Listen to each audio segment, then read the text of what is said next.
Hey guys! Welcome to this new season of Let's Talk Venture, the podcast dedicated to travelers, backpackers, and explorers with thousands of stories. My name is Tony, and today I'm talking with DANI, a kiwi, and that's how she calls herself, from New Zealand, who was visiting Lyon in France for the Fête des Lumières. Together, we talk about the different times she came to France, the New Zealand accent, and the boomers and environmental crisis from the New Zealand point of view. So here we go, Let's Talk Venture with DANI. DANI? Yeah, like Danielle, like Danielle. Ah, okay. Yeah. Danielle, nice to meet you. Yeah, nice to meet you. Can you introduce yourself, please? I'm Danielle. I'm 21 and I'm from New Zealand, I guess. Yeah. And what are you doing here in France and in Lyon? Apparently you are blocked here in Lyon. Yeah, well, I'm here for the Fête des Lumières, but then I'm doing a little bit of a tour of Europe before starting my studies in Lyon in January. Okay. So I'm here for an exchange for about till next July. But yeah, I'm a little bit, because of the strikes, my train to Strasbourg was cancelled. Oh, yeah. So yeah, I'm in Lyon, but hopefully I'll get a BlaBlaCar or something. Oh yeah, also you already heard about BlaBlaCar. Well, because I missed my bus the other day. Yeah. And the only transport, because I was in the Loire Valley and it's pretty dead in winter, which is surprising because it was pretty beautiful, but very dead. So only I wanted to go to Chateau Chambord, and there was only one bus per day, and so I missed the train from Orléans because Orleans, Jeanne d'Arc. Joan of Arc. Jeanne d'Arc? Yeah. Yeah. In the town she grew up. Oh, okay. Yeah, Oh. I was there and I was trying to get to Tours. Okay. And then I missed the train. Oh. And then because I missed the train, I missed the bus. So I was like, oh my gosh. So I went online and I found BlaBlaCar. Yeah. It's pretty good for practicing French though. No, really, yeah. And Yeah. I heard that you speak French. But how do you know how to speak French, actually? Because in New Zealand we don't have a very good school system. Well, we kind of do, but we kind of don't. Okay. So we don't do many languages. So I started learning French when I was about 14, and then I went on exchange. This is the reason. Because I just wanted to go overseas, and I was like, let me do an exchange to France. I don't speak French. So is it the first time that you travel? No. No. So I've travelled throughout Malaysia because my mum's Malaysian Chinese. So I was like, discover your roots. But everyone just thought I was a white girl, so it wasn't really. Yeah, sorry, I didn't understand the last sentence. Everyone thought I was like a white girl, like a femme blanche. Oh yeah, as a white girl. Yeah, like white a woman. white girl. Okay. So I didn't find my roots in Malaysia. Oh, okay. I thought I was going to blend in, but I didn't blend in. Yeah, but I think like if I can talk a little bit of myself, so I don't even blend myself in Cambodia, where my parents are from. Yeah. So like I know that I have the face, but because I don't speak Cambodian and I don't, I have been there only 5 days in my life, in my entire life. So even though I've grown up in an environment mixed with Cambodia and France, because at home my parents and all my family speaks Cambodian all the time, but I don't speak Cambodian because I don't speak Chinese, and it's like, you're a shame. But no, I say one day, but it's really a hard language. And Malaysian? Chinese, like, yeah. They speak Hokkien, not Mandarin. Hokkien is like a dialect from, because they're from like Fujian, which is like Fujian province. Yeah. Fujian. Yeah. So it's just different. I think because people are like, why do you know French? And I'm like, French is so similar to English. What? Like what? every word. Okay, if you want to say a complicated word in French, you just have to have the accent, but it's the same word in English. Like when you do a debate, for example, you think, oh yeah, what's the word for like government? And then it's like just the same with the French accent, you know? Okay. Or you're like, oh, what's a debate? It's like le débat, and then easy. And then the other day, I was with my friend, who I met through Airbnb, and I was like, what is it called before you go out? You know, like when you're having drinks. Oh, before. Yeah, and it's just before. Yeah, but no. But before, it's an English word that we use in France. Yeah, but I thought that it was like French. No, Because absolutely not. What does that mean? Because I was like, oh, we have pre-drinks. Yeah. And then I was like, and what's your after party? And just after. And I was like, fuck, this language, so easy. Well, because like Norman invasion, conquered England. Ah. So most of the words, for example. I think it's mostly because of the so the before it's really recent use. Oh, okay. Like we've been using it for only like 10 or 15 years, I think, Okay. because of the globalization, and so Yeah, more that's more the and same more word? people. Oh no, similar. No, it's because there is a specific word that we use in France before we started to use before. It was apéritif. Oh yeah. No, I know that. Like, you know this one. Apéro. Yeah. But no, now it's before. Yeah. But before is mostly used in the big cities where younger and younger people start to. The younger people who used to do a lot of party now that are adult and they do the same still. Mm-hmm. Yeah. So I really like France. Because the first time I went was when I was 16, and so that's when I learned French. Because I was in La Rochelle. Oh, Yeah, I heard that a lot of foreigners who come to France really like La Rochelle. Like, I thought it was nice. I was there for winter because I didn't want to miss any school, so I came from like November to like January, and it was just cold. But it was still really nice. And I want to go back, but French school was like very shocking to me. What do you? Well, I think it was just because of who my host sister was, because I came. New Zealanders, not many people smoke, right? They don't smoke. Oh, they don't smoke in New Zealand. And they also don't. Like, it depends where you are. In the bigger cities, obviously you grow up quicker than in the smaller towns. I think that's the same in France. But I was from like a smaller town and it wasn't that cool. And then I went to France and my host sister, she was like 15 and she smoked. And her parents didn't know, but she was like quite cool. And she wore like high heels to school, so I was like, I gotta wear high heels to school. And because in New Zealand everyone wears uniform to school. Oh, okay. Yeah, it's just normal, it's just easy. And so I had to like dress myself for the first time. It was just, I remember I went into like those undies shops. Yeah. And there were just push-up bras, and I was like, what is this? This is France. Like, there's only push-up bras. But it was just that shop, and I was like shocked. I was like, what is this place? Everyone wears high heels and push-up bras, and yeah. French woman, you are so mature, so fast. And I had to, because I was like, oh, I gotta blend in, so I just bought high heels. But like, I remember there were so many stairs in the school I was in. I was like, what the fuck? Like, I gotta like walk these stairs every day. And I remember like I like fell like once or twice. Oh shit. Yeah, it was all good. Like, it was all good. And my hostess was like such a bitch. And so I learnt French mostly because she was like, don't speak English.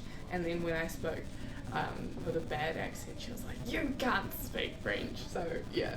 So the person who was hosting you? Yeah, well, because like.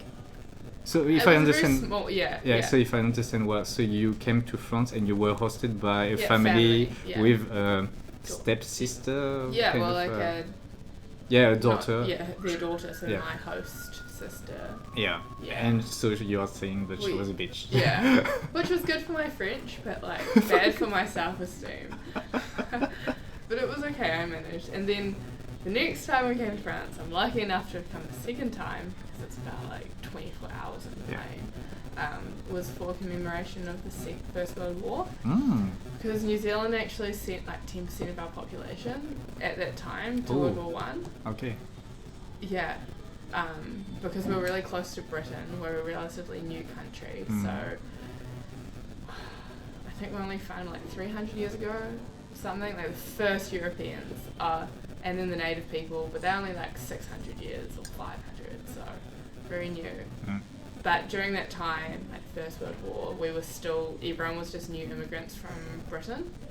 And so, there were like Chinese too, for the gold mines, but they got like persecuted because racism.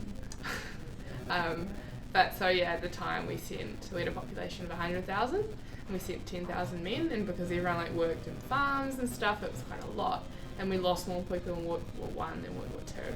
So I got chosen from the government to be in this like 100th commemoration of the Somme. So you were invited? Yeah, so I went to France and I did a 3-week tour with like 10 other New Zealanders of just the Northern Front. So wow. Yeah, then I know the North. Yeah. It's really nice. I Yeah, guess. yeah. Some places. People. So where did you go? Arras. Okay. And Lille. Oh and, yeah. Yeah, just along the the north coast. The Northern Front. Yeah. Yeah. Northern Front. Yeah. Yeah, Northern Front. Yeah. It is really nice. Yeah, so lots of cemeteries, and yeah, because like it was a little bit heavy because every day we were like cemetery, memorial, war museum, and it was like yay, and we had this bus. Good mood. Because it was just after les attentats. So it was like 2016. Wait, 2016. Yeah. So it was just after that happened, and we weren't allowed to take the metro. Yeah. So we hired a bus. And so we had this huge tour bus. Because I don't know, the government was like, because it was a connection with the French government too, they're like, we're not going to risk it, they're taking a bus everywhere. So we had this huge tour bus, it was like a coach, and there were 12 people inside. Just like curiosity, so you were not the only young person? No, so there were 10 of us from around New Zealand who were chosen to go. But you were a teenager? Yeah, well, my last year of high school. Okay. Yeah. Okay. So, and then 2 adults, one lady who was from the French embassy, who only smoked cigars. She was so funny. Her name was Pascal Signals, and she was like so funny. She just only smoked cigars, and she was like, it was my birthday on the trip too, and she was like, nice. You want perfume for your birthday? I buy you perfume. And she was with the French accent. Yeah, you did well the French accent when you were together. Yeah. Yeah, so I've wanted to see more of France, so I went Loire, which is absolutely dead, which I don't know why, because it's still beautiful in winter, it is cold, but I did a cycle tour because I didn't have a car. Yeah. So just biked everywhere, and I was like the only person, literally I saw no one else. It's kind of sad, like the chateaus were quite full still, but on the actual route there was just me on my bike, so it was quite social. So how did you heard about Lyon? I think my parents might have went, and actually we studied the Fête Lumières in high school because it was like French festivals, and then we had a worksheet, so it was just like fill in the words. And then it was Fête Lumières, and I was like, oh, that looks really cool. So you already went? No. I went yesterday. Yeah. But when I was in high school, we had that worksheet, and I was like, that looks really cool, I should go. And then we saw a video that was from some French show, and we had to listen and answer, so that's how I know about them. Oh, cool. Yeah. Okay. So how do you like it so far? It's really nice. Like I went by myself yesterday because I don't know, I think there's not that many people in the hostel that are like also by themselves, and I think maybe it's just because the Light Festival is on at the moment. Yeah, and people come it's mostly other because people. Yeah. But yeah, so I just went by myself yesterday, and I went on the blue route, which is through the old centre and cathedral. Yeah. And I walked way too much because I was like, I'm going to start from 1. And then I couldn't find where 1 started, and I downloaded the app, but the location was wrong. So I walked for like 4 hours last night. I was very tired at the end because instead of taking the tram up, I was like, I'm going to walk. So I walked and then walked past the cathedral, and then was like, oh, I'm going to take this route because that's when I started at 1, but I ended up at 6, and so I just took this really weird route. But I managed to see everything at the end of the night. Ooh. I really liked it. Some of them are a bit weird. Like what? Like which one? Like, because it's obviously artistic. Yeah. And art is subjective. I thought some of it was just like, what's the story, you know? These just images. And then, I guess this is cool. It looks like you tripped on acid or something. But like, what does it tell me? Not much. But I think it's mostly a kind of... Yeah, I agree on the fact that it's mostly a performance. Yeah. Performance. Well, it depends what accent you want to take. If you take a New Zealand accent, then it's performance, but I'm sure if you take another accent. Oh, it's okay. So, and I think one of there was a little one that was really nice of students who were making this a project study. Like they were preparing images and videos to project. Yeah, was that near the amphitheatre? Yeah. Yeah. That was really good. Yeah, I really enjoyed that. Yeah. And there were so many, and it went on for ages. Mm. But it was awesome because I like when they use the building. Yeah. To, you know, like illuminate one or two windows. And they definitely like use the building really well. Yeah. Yeah. So I really enjoyed that. Mm. Yeah, I just thought the quality was really, really good. But it's a thing that it really became so famous because it's also quite a kind of really good quality thing. So when did you arrive in Lyon actually? Yesterday. Oh, yeah, so you really arrived at the wrong time. At the good time to see the Fête des Lumières, but I mean, if you wanted to enjoy the hostel way of living, if I can say that, that's not the good time, I think. You think? Yeah, because first the price is really, really expensive. Yeah, oh my gosh, it was so expensive. I booked in like June too. Gotta go. It's the first place I booked because I was like, oh, gotta get to the to the festival. Yeah. So the price is already really expensive, but at the same time, the people who comes here only comes at what it's the phenomenal. It's the phenomenal. Phenomenal. Yeah. Yeah, I think of the tourist people. Yeah. I tend to separate the tourists from the explorers, if I can say that. Yeah. And so most of the time, the people that I meet here in the hostel are what I call explorers. Yeah. Because they don't only stop at Paris. They do explore other cities of France. Yeah. And I know that if they stop at Lyon, it's that they want to explore something. And they are way more adventurous and way more open-minded, if I can say that, than the tourists that you can meet in Paris, for example. Yeah, but there is something about Paris. Like, it sounds really cliche, but it is nice. Like, obviously it's not perfect, but there's something nice about... I went to the Da Vinci exhibition at the Louvre, and it's the best thing. I've never seen Da Vinci before. So to see like over 150 of his pieces of drawings and nearly all of his paintings. So it's like, wow, I've only got 3 more to see, and then I've seen them all. You know, like he only did 15. Yeah. And so that was awesome. And then going to the Musée d'Orsay, and then going Montmartre, and then going... I just went to the 8th and 9th and explored around there, and that was really nice. Yeah. And there is something like nice about it. But it's really, I think exploring Lyon for the first time exploring Paris for the first time is really cool. But for me, for example, if I'm originally from nearby Paris, so I kind of got vaccinated from Paris. Yeah. Because I think it's the same thing, like I do now mind a lot about tourists. Yeah. Because I used to live nearby Paris. Yeah. And I think it's the same thing for you. But I think for me, if I explore your city, which is Rosario. Oh, nice name. Rosario, I will find it really nice. So what is it make it a touristy place? Because it's got geysers. What? Geyser. Oh, really? Yeah. And thermal water. Oh, okay. Okay. Hot spring. Yeah. And multicultural, like the native people. Okay. That's kind of like a hub of culture. I don't know. It's a bit...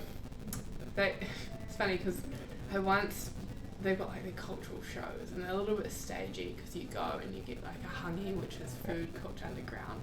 I remember I went with my friend because I've worked in tourism before, just over summer, it's very easy to get a job, and yeah, so I worked in tourism for like 4 summers, oh my gosh, just and I went to this Māori show and there was some French sitting next to us and they were like, what the fuck, this food is tasteless, and I'm like, it tastes a little bit like earth, like because it's cooked underground, but they're very right, like it's pretty like tasteless. Oh. It's just like, you know, I've put, because they dig a hole and then they put like potatoes and chicken and stuff, and then So you cover it in blankets. You put back potatoes into the ground to cook them. And then you put hot rocks. And you put earth, so it kind of like mildly tastes earthy. Oh. So it's not like the best cuisine. Like, okay, there are some contemporary chefs that can do some good things, but they don't even add salt in these honey things, so it's just like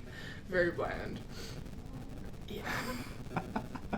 And so it's a touristy thing to Yeah, eat. they see like a cultural show, and they eat some earthy tasting food, and like, wow, New Zealand lamb. Yeah. Yeah. But I think it could be a good thing to see how tradition, like it's a traditional way of cooking, I think. Yeah, but I think they should just definitely just add some spices, make something that's not a roast. Yeah. You know? Yeah. Like, would be cool. Yeah, it would be cool. I think I tasted something similar in China. Like, so, okay. But they probably add spices. Or no, it was really just potatoes and the little nuts that you give to monkeys or to elephants. Peanuts. Yeah. Thank you. And so because I had no money left, so I just buy the only thing that I could afford to survive the trek that I was doing, and it was cooked in this little steam from hot spring. That's what. It's steamed food. It's not the most tasty food. No, not really. Steamed nuts too. It helps when you are in a kind of survival way of thinking, but I actually made bao for my guests because because I stayed at the same place for 3 summers, and they it's like a motel, you know, but it's kind of a cross between the one I was at. It's kind of like here, so we try to like be zero waste or reduce waste. We don't use like harsh chemicals and stuff. That's a good thing. Yeah, it's really good. But we also have like geothermal power to powering all the heaters and stuff. But we have a steam box, and so it's like, use the steam box. I don't know, it's just a box where you can steam things. And then so I was like cooking demonstrations, so I made some bao and put them in, and it was like, boom, everyone try my food. I got very bored because like, I love working in tourism, but at the same time, there's just this hours of the day where you're just doing nothing, like literally just sitting on your ass, just contemplating life a little bit. Like, I like it because I didn't do any of the cleaning because we had cleaners. Yeah. So it's just like the checkouts in the morning, and we interacted with our guests a lot. But there's just like these, I used to like time myself so I could do the checkouts really quick and talk, but then there was like 3, and we're open such long hours, so we're open like 8 a.m. to 8 p.m. Oh. So it was like, I take an hour off for lunch, but in the morning after I've done checkouts, which normally took me like 30 minutes, I just have this space of like nothing to do. And then there'd be bitsy in the afternoon, and depends if they're kids, because we had a pool and we had things like that. But I'd just like do the towels, check the spa temperatures, because we had spas, and then just sit and twiddle my thumbs. It doesn't really sound like a good walk, I think. Well, The way you describe it, it sounds really, really boring. Well, like, it was nice because we got to interact with guests. Yeah. And it's nice during that time. Yeah. And it was nice, but it's just because it was in between, like, my first year of uni and second, so I literally have nothing else to do with myself. So I used to do, like, I made felt animals, like, out of the crisp. Like, I get very crafty when and I did drawing, like, learned how to draw cartoons a little bit, just because I'm quite good at copying drawing, so I just put, like, an image up and then start drawing. Yeah. And I'd get bored, so I'd move on to the next thing. good for practicing French, talking to yourself, Talking to yourself. I talk to myself a lot, actually. When you're learning another language, I'm going to have to go in like 5 minutes, I'm sorry. But when you're learning another language, I talk to myself a lot. I talk to myself in the street sometimes just because I'm thinking of a word. And I'm like, I need to practice. So I just like put my scarf over. Because I find it difficult to use like tour, like the oo, like the, and like for example, a little kid today that was here was like, tu manges les cochons, like the guinea pigs. Okay. And I was le cochon. Cochon. And I was like, no. Yes. I was like, yes, and he was like, you do? Because I thought you said cochon, like pig. Yeah. But he wasn't saying that? No, it was like cochon, like guinea pig. Guinea pig? Yeah. What? I swear it's a word. Let me just... Guinea pig. Cochon? C-O-C-H-O-N? Guinea pig in French. Oh. But he was meaning... I don't know. He was meaning like hamster or something like that. But it was just... cochon d'Inde. Cochon d'Inde. Yeah, and I was like, I do eat guinea pigs. And then he was like, what? You do? Well, I don't, but I was talking about just a pig. Yeah, okay. And so I was just so confused. I just don't know the difference between oo and... Because for me, like, tour is really hard and cour, like... And I'm just trying to get that oo really good right now, but I just have to pause before I say anything. And so I repeat to myself. Like... Also, like, thermique with the T, because I'm not very good with the... T? T.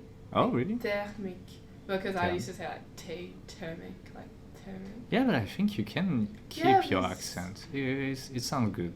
It can be comprehensible.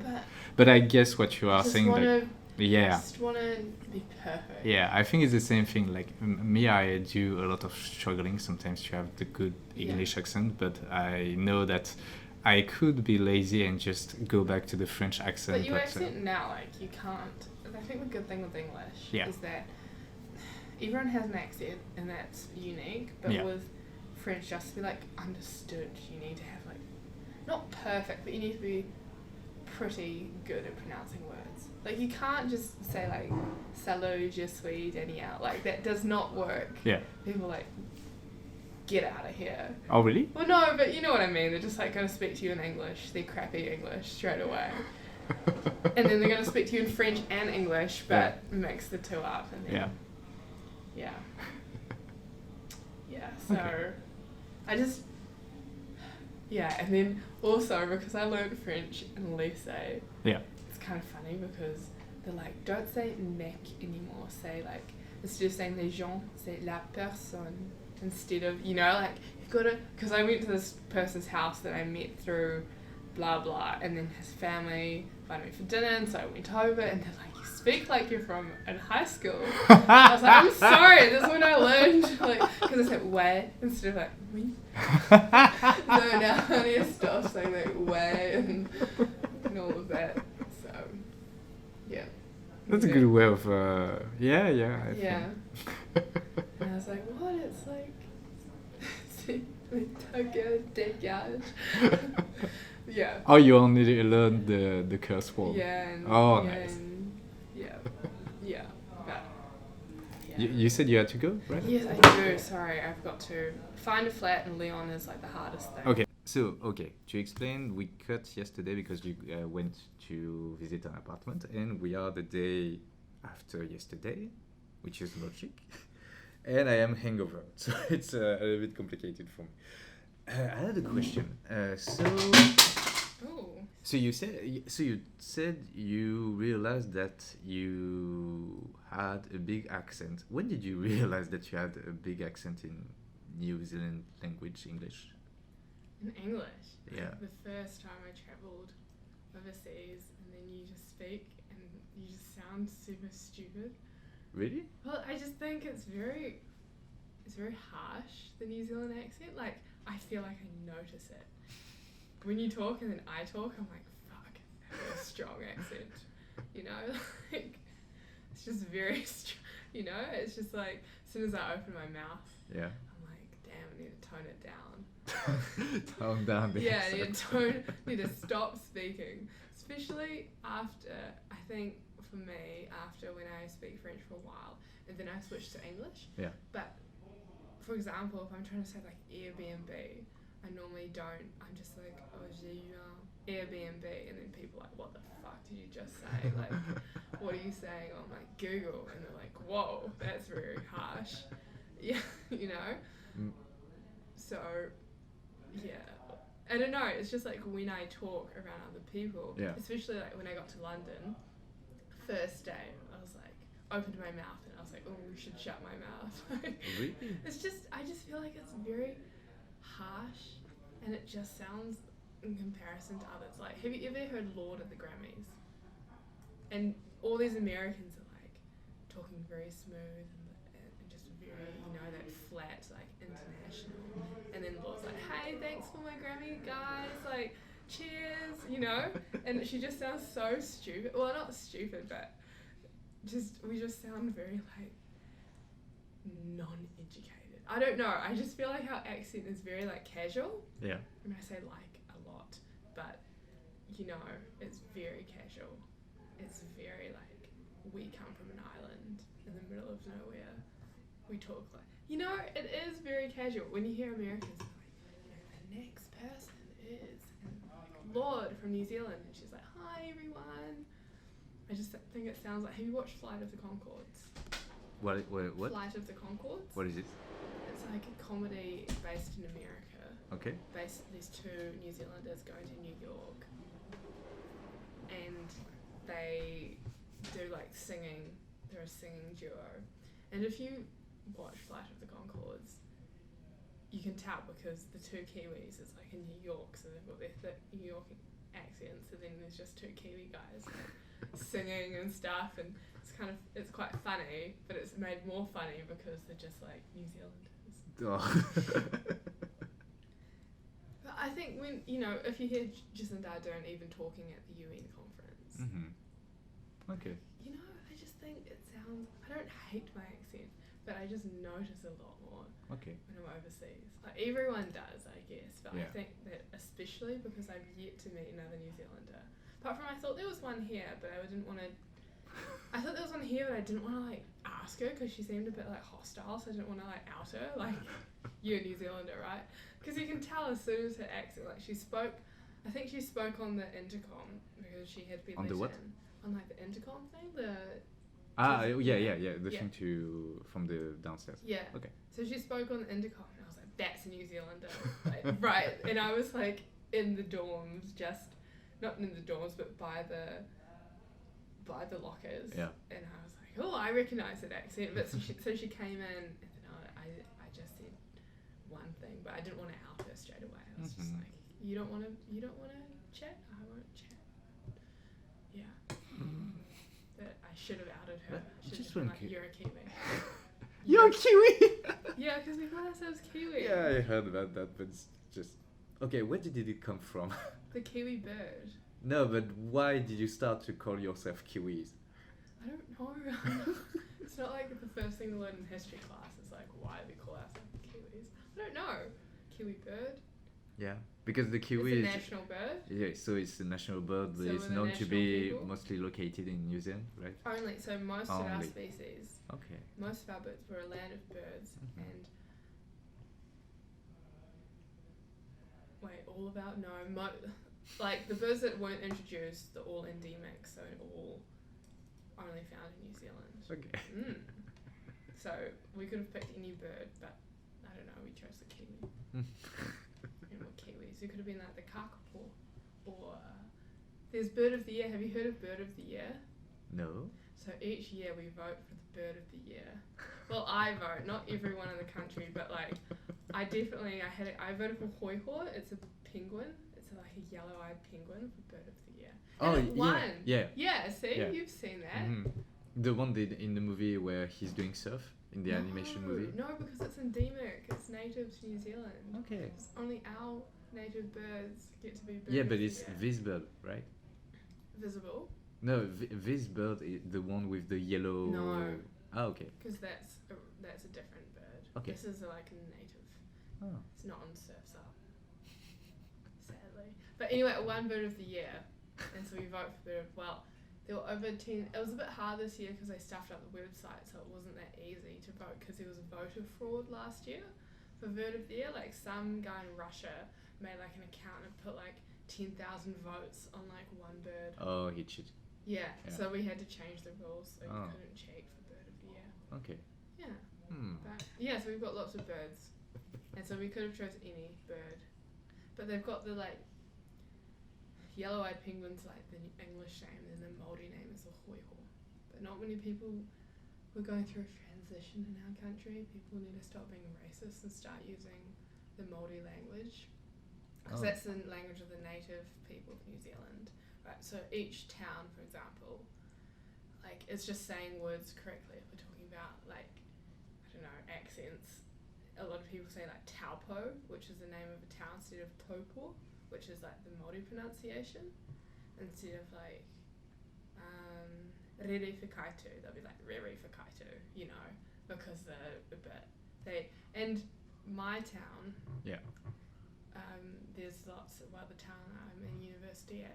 Sorry, I'm really going on a tangent here, but it's called, like, there's suburbs like Ōpoho, and then there was this, like, incident a couple of weeks ago where this lady called up and she was like, it's my right to pronounce words wrong.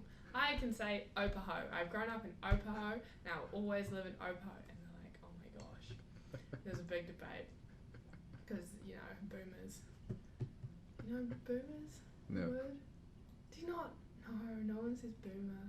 Like, okay, boomer. It's like people who just post-war, who were born in like the 40s, the baby boomers, 1945 to like just after 1955. And so you call them boomers. Boomers, okay. Because they're like, it's a mentality. It's like, you don't believe in climate change, you like you're a bit racist. Oh, okay. So like okay. boomer. Well, it's like the name of the generation is called baby boomers, Yeah. but it's like a thing to be like, okay, boomer. Like my mum said that to my grandmother. It was quite funny. The other day at dinner, my mum was like, not that much. It was just so funny. It was, I had this do before I went, to be like, goodbye forever. But you know, and then we're just around dinner, and because it's quite popular, because one of our politicians told another politician, like, okay, boomer, because she's like in her 20s and he's like, she was like in her 60s and didn't believe in climate change, so she was like, okay, boomer, haha. Anyway, so mum said that to my grandmother, and it was just the funniest thing because she was just complaining about something stupid, and then my mum was like, okay, boomer. And I was like, my mum is only, because it's my dad's mum, and so she's only like 20 years difference between her and my gran. Okay. But it was quite funny. Okay. So it pops me a lot of questions when. Sorry. No, it's cool. It's really cool. Okay. So, first question. Yes. I need to not forget the question. I will ask the two questions, so maybe if I forget, you will remind me of the question. So, is there a difference between the accent in the whole country of New Zealand? So, maybe you have another accent in the south and another accent in the north. And is it similar to Australian accent, I think?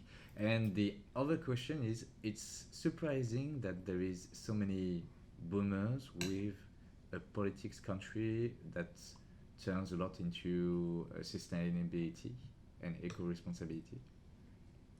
It's very surprising with politics that they manage to have politics turned forwards to sustainability. In our with so many boomers, if you are saying that. So whatever question you want to answer. Well, so the different accents. I think it's not really.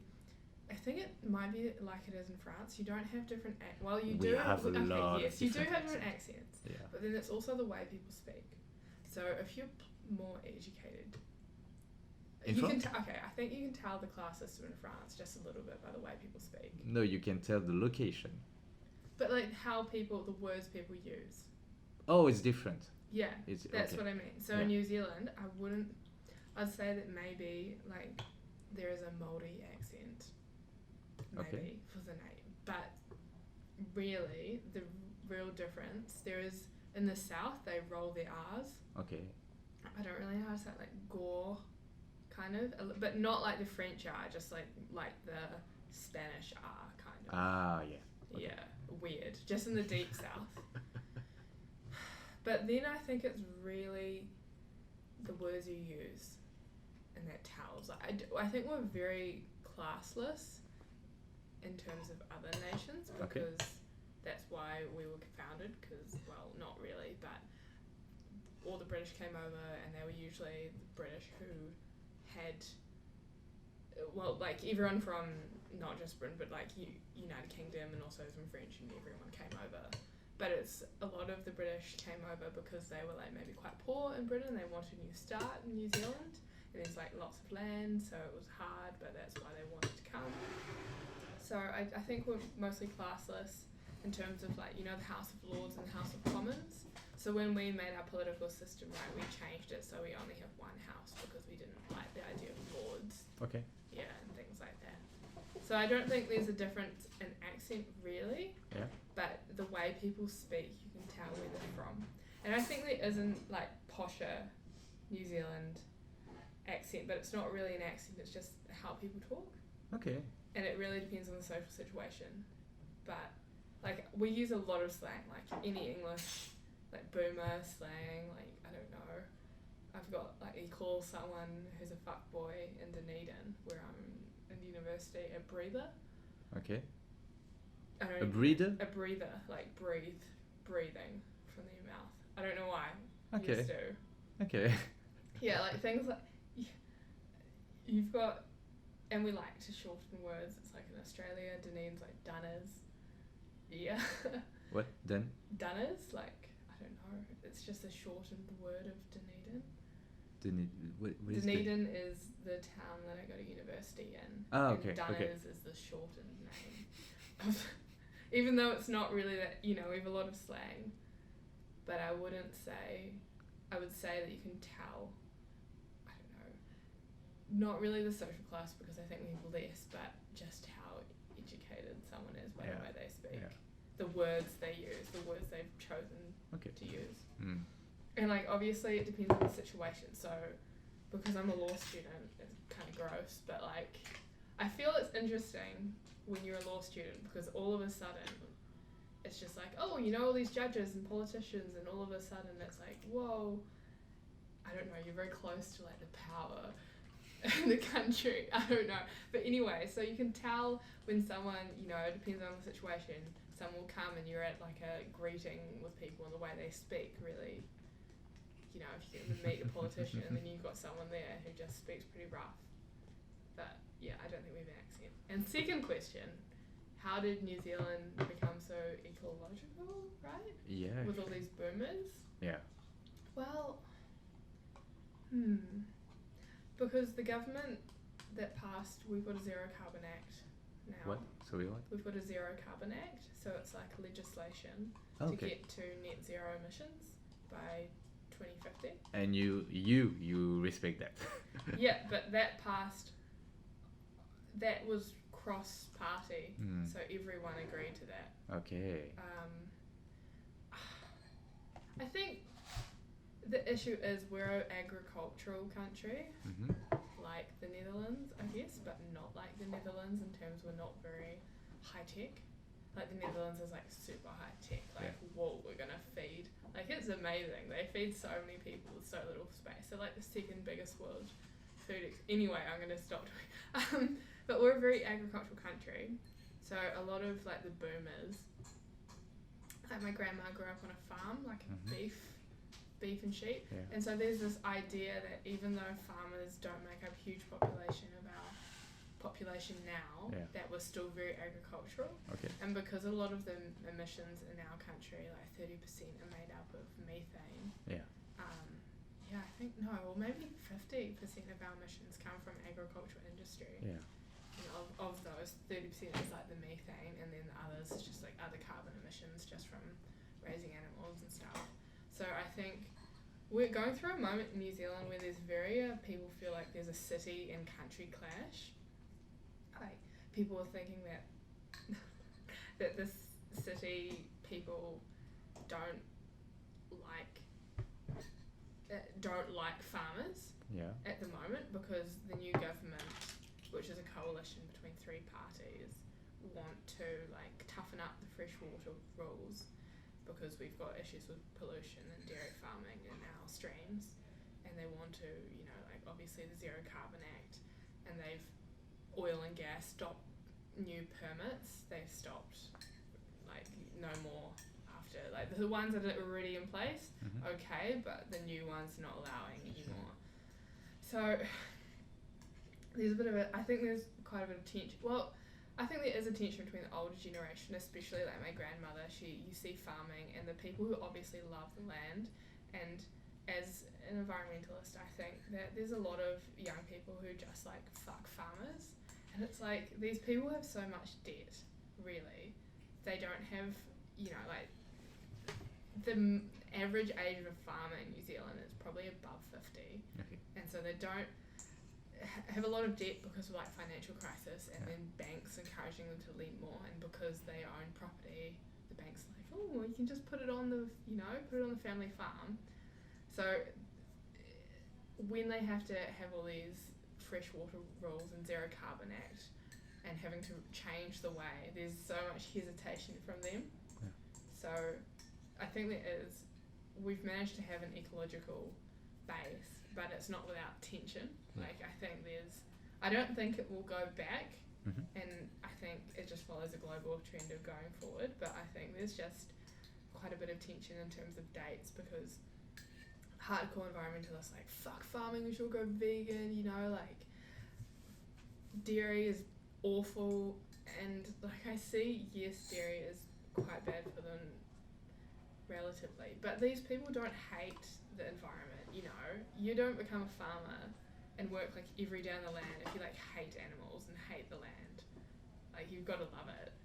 So I think we need to be more inclusive, and what we're doing now is trying to be more inclusive. Like the only reason we have cross-party consensus is because we were a little bit easier on the farmers than we said, but that's got some like very green activists angry because they're like, oh, we should turn off all the dairy farms now and convert, like totally.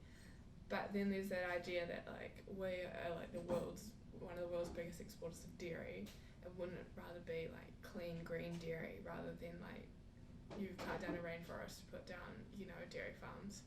So I don't know, there's a lot of tension, and I wouldn't say that like the boomers are completely happy, but they're just begrudgingly accepting. And there's some, because we've encouraged like tree planting and forests, who are just, there's just a lot of tension, I think, but I think the majority have been swayed, even the boomers, because like even my gran, she doesn't believe in the urgency of climate change, but she believes in climate change, and I think that's with a lot of the generation who are like, oh yeah, like we understand it's an issue, but like, do we really need to act on it now?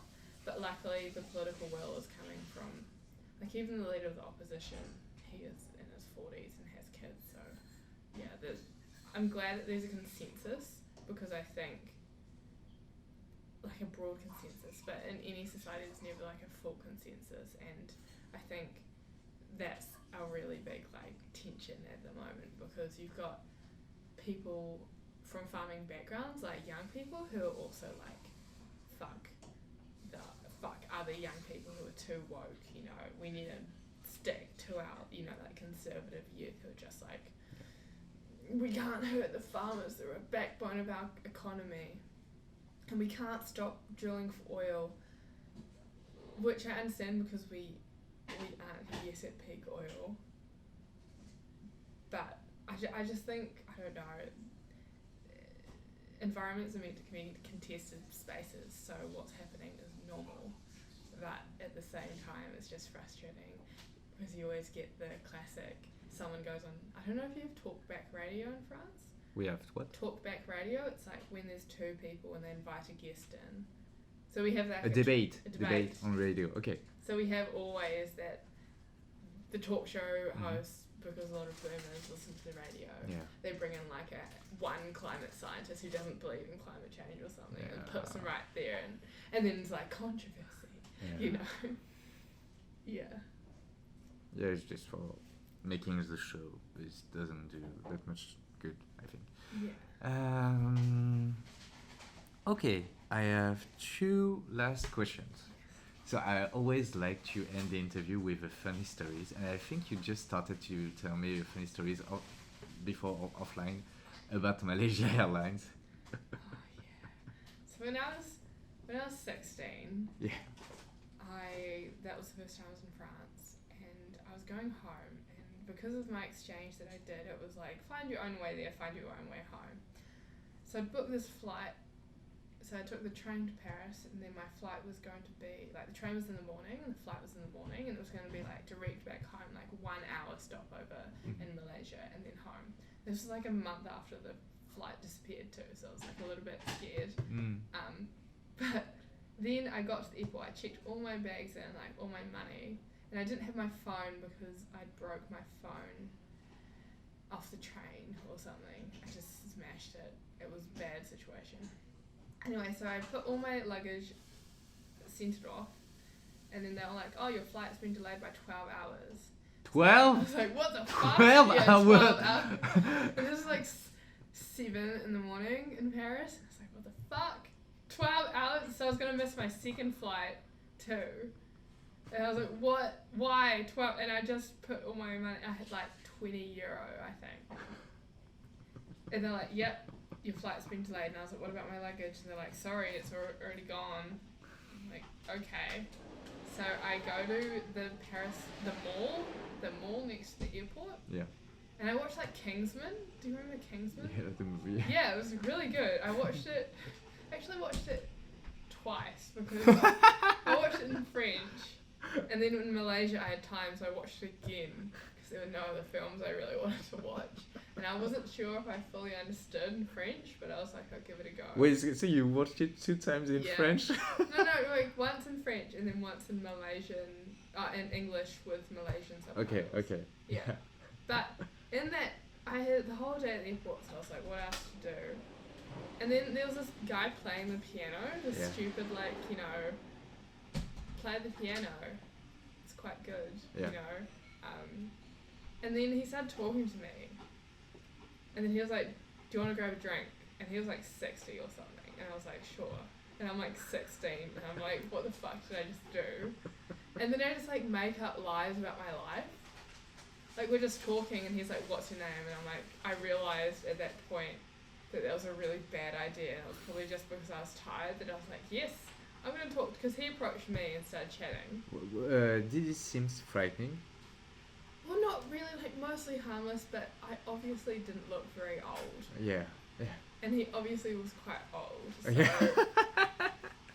so I was just an idiot, really. And so I'm chatting with him at this stupid bar, and of course they don't ID you because it's France, and no one IDs you. So I was like, oh, I'm grabbing a drink, pretty risque, and then I realised, so I tell him a fake name, I'm like, I'm Veronica. He's like, how old are you? I'm like, 23. And I'm like, definitely not looking like I'm 23. And then it's really harmless because like we're in a bar in the airport mall. So it's not really, like what's the worst thing that can happen? I can't get taken. I'm not at his house. Well, that's what was going through my head. I was like, I'm not at his house. I'm not going to be taken. It's fine. And then he was like, where are you going? And I was like, oh, sorry, I'm meeting up a family member at 12 or something, or 1, but actually I just had my movie to go to. And he was like, oh, can we keep in touch? Do Facebook? And I was like, oh, my New Year's resolution is I'm not on my social media. Which was completely bullshit, but it was like just after, well, it was January, so I could say that. And he was like, okay, and I was like, bye, forever. Yeah, but I didn't say bye forever, I just said au revoir, not bon continuation. Yeah. And then in Malaysia, I did a stupid thing too because it's not this. Because I took my flight right, so after my Kingsman, it was such a good movie, like such a good movie. And then I spent all my money, which was a stupid idea. So when I got to Malaysia, they put me up in the swankiest hotel because I think Malaysian Airlines is owned by the government. The government's a bit corrupt, so like they put me up at like the world's nicest hotel. Like Nelson Mandela stayed there. They had on their wall like people who stayed there, and there was like the Queen, and Nelson Mandela, and I was like, why the fuck am I staying here? But it was nice, and they had this free shuttle, and so I had a full like 30 hours in Malaysia, so I had like a full day, and I didn't have my togs because... Your what? Oh yeah, that's another word, togs. Like swimming, bathing suit. Oh, okay, togs, okay. Yeah. And Your swimming suits? Your swimming suits? Yeah. Yeah. My togs though. Okay. My togs, no. So I didn't have my togs, so I couldn't go in the really nice pool. Didn't have any money. Well, I still had like, I think I had €5 or something. It's just like no way enough. And I only had my one pair of clothes because they'd taken all my bags and they were like, no answer. Where are your bags? Not going to tell you. I don't know. And so I decided to go into town because I had a free shuttle bus. And I was like, are you going to meet me? And I didn't have my phone too because I broke it. And I was like, are you going to meet me at this time? Because the flight went at like, I had to be at the airport at like 5, the shuttle bus was going. And I was like, but the bus that took me from my accommodation to town and back, they were going to pick me up at 3 p.m. from outside like the Twin Towers. And so I went to the Twin Towers, went to the mall, all was good. Watched Kingsman again because it's cheap, and I ate chicken rice and it was yum, good time. Wanted to leave, the shuttle bus never came. And I'm like waiting outside, I'm like fuck, because it's like 3:30 now and I have to be back at the hotel by 5 to catch, and I was like, I'm not missing this plane. And then I like, so this random guy, because I obviously look like a tourist, he comes up and he's like, can I take you back to your accommodation? And I was like, no. He's like, who are you? And I was like, I have family here, I'm just waiting for family. And he's like, okay. But he like stalks me through this mall. I'm like, what the fuck, like leave me alone.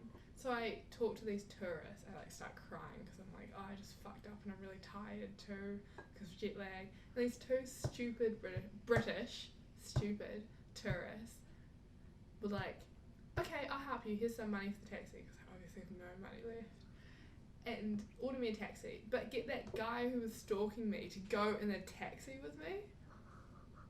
They're like, oh no, he wants to help you out. And I was like, no, he doesn't, just leave me alone. And they're like, yes, he wants to help you, go with him. I was like, what the fuck?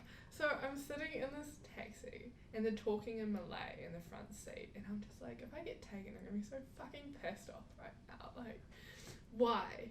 Why did they do this? And I was like, no. And they're like, yes, he obviously wants to help you. And I'm like, you stupid people, just put me in this taxi. And I didn't have a phone, and I was thinking, I'm quite good. I feel like a homing pigeon.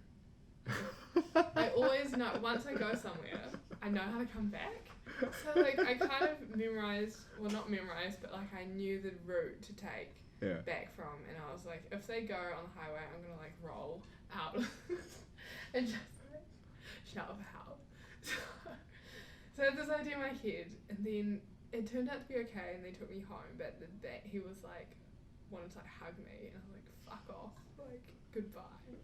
But it was very scary, and I was just super stupid. And then I was like, no more, because I wanted to be adventurous, right? I was like, I want to see the city. I've got one day in Malaysia. It was such a stupid idea. And so I didn't tell my parents in any of this, because obviously I wanted to be, and then I called it. It was all fine from there. Nothing else bad happened. But it was just so stupid. I was just so stupid. Like, I just kept thinking, like, why did I do that? And then I'm like, especially with that drink. I was like, why? And the whole time I was like, I better, like, keep looking at my glass because I don't want to, like, spike my drink or something. I was like, who gets a random fucking piano man who's just like, you know, you can play the piano if you want, and then when he approaches you and he's 16 and you're 16 and he asks you for a drink, to be like, yes, I will go because you're really hot. He was not really hot. Yeah. Okay. And then with the Malaysian thing, it was like, oh, I'm just so stupid. Like, I had €5. Like, what made me think that I could actually... Like, I trusted too much this stupid driver who was like, yes, I will be here at 3 p.m. When I got back, I complained, and they're like, I was there. And I was like, no, you fucking weren't there. I didn't say fucking, but I said, no, you weren't there. And they're like, no, I definitely was. And I was like, you were not there. I waited an hour and a half. Yeah. Okay. So that's why, folks, you don't lose. Well, I think my main issue was that I had no money. If I had money, everything would be fine. But I just put my main, like, because I was meant to go straight home, right? So I'd put all my little fanny pack with euros, just like chucked it in the big bag. Maybe a good tips for the people who are traveling. Yeah. Always keep your wallet with you all the time. Just don't be an idiot, basically. Okay. Just don't be an idiot, yeah. So, do you want to add something to end the interview? No, just don't be an idiot. Don't be like me. Don't accept drinks from strangers. Yeah. Thank you, Daniel. It was really cool. See you. A big thanks to Dani, who has accepted to talk with me during this episode. Thanks also to the Alter Hostel and its staff for letting me record the podcast, and thank you for listening to it. You can find other episodes of Let's Talk Venture on YouTube, Spotify, Deezer, Apple Podcasts, PodCloud, and the Internet Archive. You can follow my adventure on Instagram and Facebook, and all the links will be in the descriptions. And if you've liked this episode, please share it and talk about it around you. Don't forget to subscribe, leave a thumbs up and 5 stars. And I see you next Monday.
Turn the tally off to listen to the silence,